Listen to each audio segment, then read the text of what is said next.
California Dem Party refuses to endorse her for re-election after what she did. California Democrats have once again proven that they are about 8 shades of insane. When left to choose between crazy and crazier, it seems California chooses crazier every single time. This time is no different, as the state of California Democratic Party has refused to endorse incumbent and current Senator Dianne Feinstein and her bid for re-election this year. Instead, the party's annual convention has chosen to give the majority of their votes to her top primary challenger, the progressive state Senator Kevin DeLeon. Feinstein, at 84 years old, is considered the oldest member of the Senate and is currently seeking her 6th term. Currently, DeLeon has 54% of the vote, as compared to just 37% for the more moderate Feinstein. Luckily, neither candidate will receive the state party endorsement due to the failure of both candidates to reach the 60% threshold. However, according to recent Real Clear Politics polls averages, Feinstein leads DeLeon by 29% points in the primary race. DeLeon stated while speaking to Politico, "The outcome of today's endorsement vote is an astounding rejection of politics as usual, and it boosts our campaign's momentum as we all stand shoulder to shoulder against a complacent status quo." California Democrats are hungry for new leadership that will fight for California values from the front lines, not equivocate on the sidelines. Many conservatives and Republicans will remember DeLeon from when he was mocked relentlessly a few years ago after making a significant number of inaccurate statements while promoting a bill that would require individuals who manufacture homemade firearms to undergo background checks. DeLeon's ridiculously uninformed and uneducated expose on the so-called ghost gun was caught on video for all to see. DeLeon begins, holding an unloaded rifle in his hands, and then claims, "This is a ghost gun. This right here has the ability with a .30 caliber clip to disperse with 30 bullets within half a second. 30 magazine clip in half a second." Except even the left-leaning Associated Press states, the rifle on display in the video is indeed a homemade fully automatic rifle. Still, a rate of fire of 60 rounds per second, or 3,600 rounds per minute, is unlikely with a homemade rifle. Fully automatic weapons are also essentially banned already, even if they are homemade. The average rate of fire for a semi-automatic rifle is roughly 120 rounds per minute, depending on the shooter and reload time. DeLeon may also be remembered for proclaiming on the California Senate floor that half his family was in the country illegally, using false documents, and eligible for deportation under President Trump's new executive order against sanctuary jurisdiction while introducing a bill known as SB 54, which was the bill to make California a sanctuary state.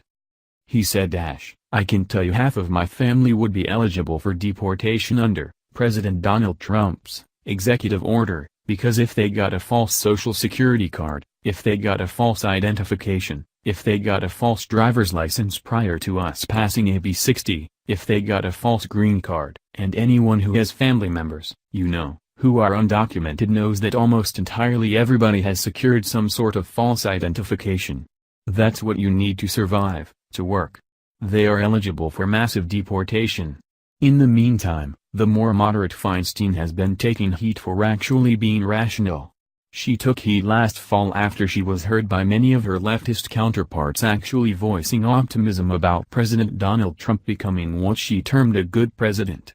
Feinstein also voiced criticism of former President Barack Obama's Deferred Action for Childhood Arrivals, or DACA, stating it was on shaky legal ground. In California, that is tantamount to blasphemy to voice any opposition to illegal immigration or DACA on any level. For those that do not know, President Trump has ended DACA and the current debate rages on as to exactly what to do with them. DACA provided a level of amnesty to certain illegal immigrants, many of whom came to the United States as children. Many believe that Feinstein will be incredibly difficult to beat, however, due to her establishment support, as well as her standing among independents and women, both of which are considered two key voting blocs in the state. A San Francisco-based pollster, Ben Telkin, admitted, "It will be tough to outflank her in that capacity." Many other Californians took to social media to voice their displeasure at the decision to support DeLeon over Feinstein.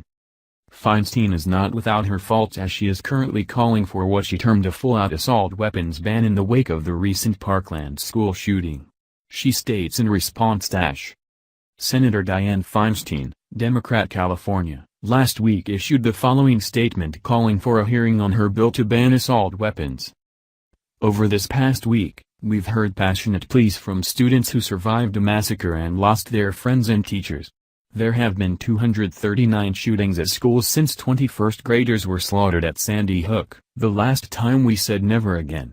These shootings resulted in 438 people being wounded, 138 fatally. There's no other country where school shootings are a monthly occurrence, no other country where children are afraid they are going to be killed at school, and we've got to stop it. Through their pain, these students have been demanding lawmakers take action to make sure an AR-15 isn't used to perpetrate another mass shooting. At a rally this week, one of the Parkland students said, "We can't protect our guns before we protect our children. We owe it to these students to listen." Our country is in the midst of a significant conversation on gun reform, and our bill to ban assault weapons, which is before the Judiciary Committee, deserves a hearing. From Aurora to Sandy Hook, San Bernardino to Las Vegas, Sutherland Springs to Parkland, one common thread that runs through mass shootings is the use of AR-15 military-style assault weapons. These weapons are designed to kill the greatest number of people in the shortest amount of time, and we need to get these weapons of war off our streets. Republicans falsely claim that the federal ban in 1994 didn't work. When the assault weapons ban was in place, the number of gun massacres fell by 37% and the number of people dying from gun massacres fell by 43%.